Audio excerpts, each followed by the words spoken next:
میں ہوں میر افضل گلزار اور آپ دیکھ رہے ہیں ڈی ایم ایم نیوز۔ اس وقت میں اگی روڈ پر موجود ہوں اور یہاں پر مجھے یہ سامنے ایک گاڑی کھڑی نظر آ رہی ہے اور اس کے اوپر یہ ایک چھتری اور اس کے سائے میں ایک چھوٹی سی مشین، اور اس ویران علاقے میں اس کے آس پاس کوئی آبادی نہیں ہے۔ تو یہاں پر یہ نوجوان زین العابدین یہ جوس بنا کر گنے کا آنے جانے والوں کو پیش کر رہا ہے۔ اب اسی سے جاننا چاہیں گے کہ جنگل میں منگل اور یہ کب سے یہ شروع کیا اور کیا یہ تو رکھ دے یہ ذرا جوس مجھے دکھائیں۔ یہ جوس ہے جناب، اس کو بند کریں، ذرا اس کو بند کریں۔ بیٹا آپ کا پورا نام زین العابدین؟ جی، کہاں سے؟ بیرکون سے۔ بیرکون سے۔ تو یہ کب سے ادھر آپ نے یہ لگانا شروع کی ہے؟ یہ تو ہو گیا ماشاءاللہ 3 سال ہو گئے۔ 3 سال۔ گرمیوں میں ادھر آ جاتے ہیں؟ گرمی میں ادھر ہوتے ہیں، سردی میں سردی میں منڈی میں ہوتے ہیں ہفتے کے ہفتے، تو گرمیوں میں روزانہ کی بنیاد پر۔ اچھا بیٹا، یہ چھوٹا سا سسٹم آپ نے تیار کیا ہے، گاڑی، مشین، گنے کا رس، یہ مشورہ آپ کو کس نے دیا؟ یہ ہمارے والد صاحب کر رہے ہیں تو ہم شروع سے یہی کام کر رہے ہیں۔ تو دیہڑی وغیرہ کتنی بچ جاتی ہے الحمدللہ اللہ کرتے 5-7 ہزار روپے نظام ہو جاتا ہے روزانہ؟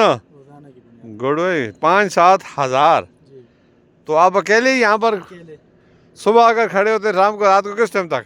شام 6 بجے تک ہوتے ہیں۔ تو یہ کون لوگ جوس پیتے ہیں؟ یہ فیملی والی مطلب جو لوگ آتے جاتے ہیں؟ امدورت والی گاڑی آتی ہے۔ یہ گلاس کتنے کا ہے؟ 100 روپے کا گلاس ہے۔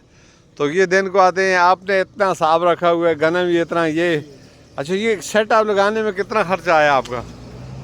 5-6 لاکھ روپے آ گئے۔ اچھا، نوجوانوں کے لیے یہ ایک میسج ہے کہ یہ زین العابدین سے پوچھیں، جو لوگ کہتے ہیں کام نہیں ہے، ہم بے روزگار ہیں، تو ان کو روزگار کے لیے انہوں نے اپنا ایک روزگار تلاش کیا، یہ بجائے کسی کے ساتھ رکاوٹ بننے کے، کسی شہر میں کھڑا ہونے کے جہاں پہ بہت زیادہ رش ہو، تو اس نے اللہ کے آسرے پر اپنے رزق کی تلاش میں یہ ایک جنگل میں آ گئے۔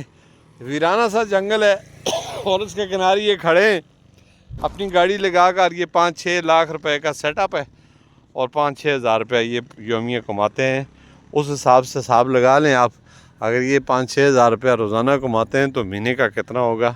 تو یہ اپنے گھر میں رہ کر اپنے بیوی بچوں، بہن بھائیوں، ماں باپ کی خدمت کر رہے ہیں۔ تو میں سلام پیش کرتا ہوں زین العابدین اور اس کے والد اور اس کے خاندان کو، جن کے ذہن میں یہ ایک آئیڈیا تھا اور اس آئیڈیا پہ چل کر انہوں نے اپنے گھر کا جو ہے نظام شروع کر دیا، اور یہ بجائے کسی پر بوجھ بننے کے اور غم کو دور کرنے کے لیے آئس پئیں، چرس پئیں، منشیات کا کوئی دھندا کریں، اس سے بہتر ہے کہ یہ اپنا کام کریں۔ تو یہ آپ کو یہ معلومات آج کی کیسی لگی؟ ضرور اپنی قیمتی رائے کا مجھے انتظار رہے گا۔ بہت شکریہ۔